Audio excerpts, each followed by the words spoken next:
बिस्मिल्लाहिर्रहमानिर्रहीम। पाकिस्तान तहरीक इंसाफ के ख़िलाफ़ क्रैक डाउन शुरू हो चुका है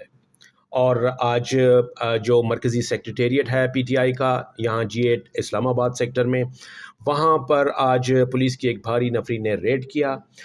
एक तमाम इलाका जो है वो पहले उन्होंने कॉर्डन ऑफ किया, उसके बाद जो दफ्तर था उसके ऊपर कब्ज़ा किया। उस दफ्तर के अंदर जाकर उन्होंने जितना भी रिकॉर्ड था, जो भी कंप्यूटर डाटा था, हार्डवेयर डिवाइसेस, तमाम दस्तावेज़ात और फाइलें, वो तमाम की तमाम कब्ज़े में ले ली गई हैं। और वहाँ सर अब जो पाकिस्तान तहरीक इंसाफ के मरकज़ी तर्जुमान हैं रऊफ़ हसन, वो वहाँ उस वक्त मौजूद थे, उनको हिरासत में ले लिया गया है। और इसके बाद ये कहा जा रहा है कि ये जो वहाँ से सबूत इकट्ठे किए गए हैं, जितने भी वहाँ से एविडेंस मिले हैं, वो तमाम के तमाम जो हैं वो इस बात की तरफ इशारा करते हैं कि पाकिस्तान तहरीक इंसाफ का ये मरकज़ी सेक्रेटेरिएट जो था, ये यूँ समझ लीजिए कि ये उनके मुताबिक ये एक पाकिस्तान के ख़िलाफ़, रियासत के ख़िलाफ़ और मुल्क दुश्मनी का जो एक प्रोपेगेंडा है, उसका ये गढ़ बन चुका था। यहाँ पर जो डिजिटल इक्विपमेंट थे और जो डिजिटल यहाँ पर कंटेंट पड़ा हुआ है, वो तमाम तमाम इस तरफ इशारा करता था कि यहाँ से रियासत मुखालिफ और मुल्क दुश्मन प्रोपेगेंडा जो है उसको पूरी दुनिया में उसका प्रचार किया जा रहा था। इसकी वजह से ये छापा जो है ये मारा गया, ये इतना बड़ा रेड हुआ, ये जो क्रैकडाउन हुआ है उसकी वजह जो है ये बताई जा रही है। और फिर आपको इससे लिंक किया जा रहा है कि इसके क्योंकि हुकूमत पाकिस्तान ये ऐलान कर चुकी है कि पाकिस्तान तहरीक इंसाफ पर पाबंदी लगेगी।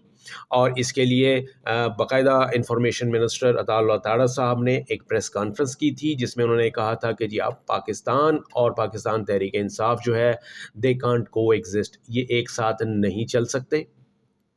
उसी सिलसिले की ये कड़ी है कि आज ये जो छापा है, जो आज का रेड था, ये उसमें ये छापा मारा गया और वहाँ से जो गिरफ्तारियाँ और वहाँ से जो मालूमात और डाटा और जो भी दस्तावेज़ात और जो भी डॉक्यूमेंट्स जो हैं वहाँ से रिट्रीव की गई हैं, जो कब्ज़े में ली गई हैं कानून नाफिज करने वाले इदारों ने, वो तमाम की तमाम इस बात पर इशारा करती हैं कि इस सारे मवाद को अब इस्तेमाल किया जाएगा as an evidence against PTI for gaining जिसे हम कहते हैं कि जी उन्होंने एक जो पाबंदी का जो फ़ैसला लेना है वो सुप्रीम कोर्ट से, क्योंकि तरीक़ाकार यही है किसी भी सियासी जमात पर पाबंदी लगानी हो तो उसके लिए आप किसी एग्जेक्टिव ऑर्डर के तहत ये पाबंदी नहीं लगा सकते। हमारा कानून और हमारा जो इस वक्त रेगुलेशंस हैं वो ये कहती हैं कि ये काम जो है ये रेफरेंस की सूरत में एक सुप्रीम कोर्ट के पास जाएगा और सुप्रीम कोर्ट फिर उसके ऊपर डिक्लेरेशन देगी कि ये पार्टी जो है ये इसके ऊपर पाबंदी लगनी है। और वो उसके लिए जितने भी लवाजमात हैं वो ज़ाहिर है कि ये साबित करना होता है वहाँ पर कि किसी भी सियासी जमात पर क्यों पाबंदी लगाई जा रही है। तो ये जो इतना भी एविडेंस है ये कलेक्ट किया जा रहा है। अताउल्लाह तारा साहब इस अपनी प्रेस कॉन्फ्रेंस में इससे पहले इशारा दे चुके थे,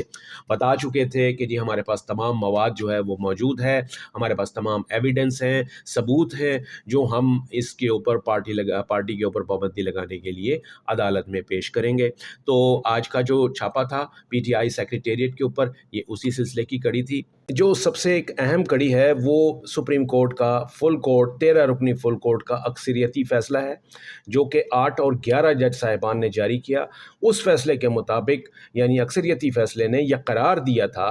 कि पाकिस्तान तहरीक इंसाफ एक सियासी जमात है, एक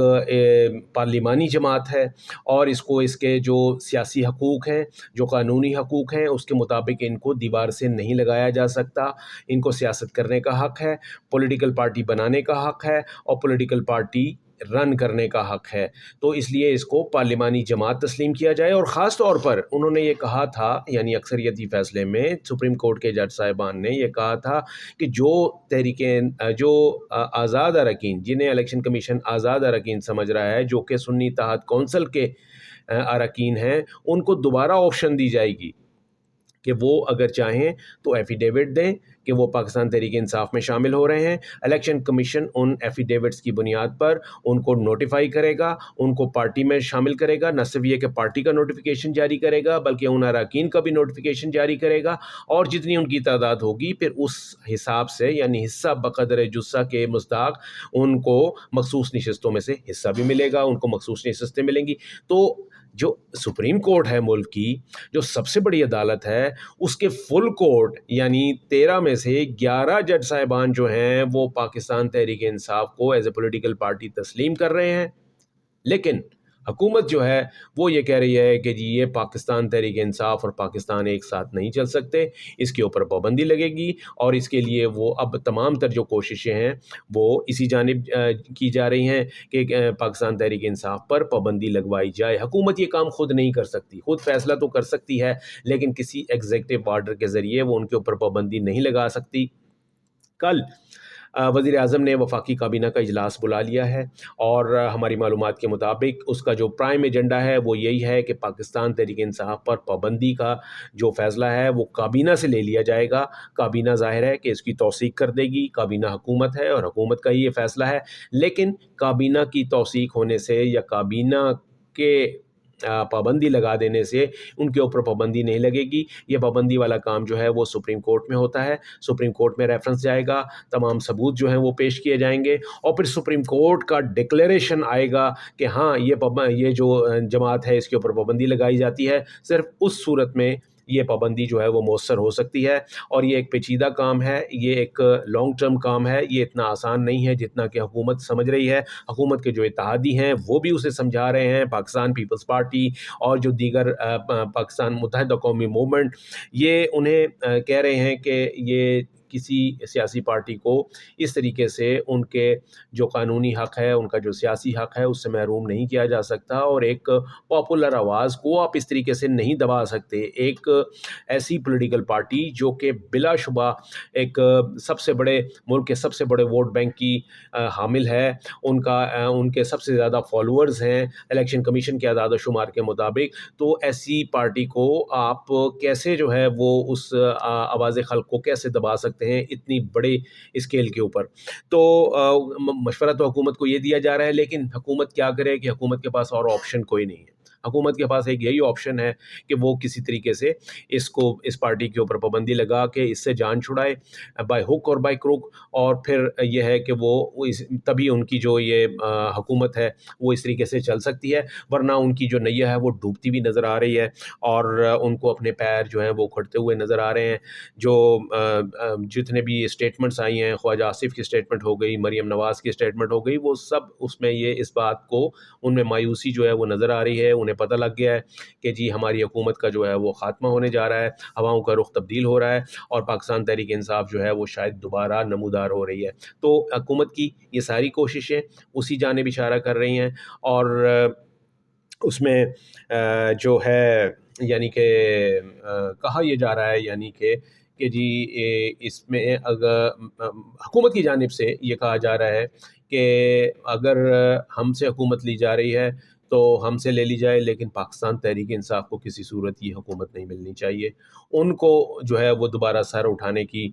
جو ہے وہ موقع جو ہے وہ نہیں ملنا چاہیے۔ اسی کشمش میں یہ معاملہ جو ہے وہ چل رہا ہے۔ کہا یہ جا رہا ہے کہ جی درمیان میں کوئی عبوری سیٹ اپ آ رہا ہے، اس کے لیے راہ ہموار کی جا رہی ہے، گراؤنڈ پیو کیا جا رہا ہے۔ یہ عبوری سیٹ اپ کن لوگوں کا ہوگا، اور کیا اس سے ملک میں استحکام آ جائے گا، سیاسی استحکام آ جائے گا، معاشی استحکام آ جائے گا؟ عوام تو صرف یہی چاہتی ہے کہ جی ان کو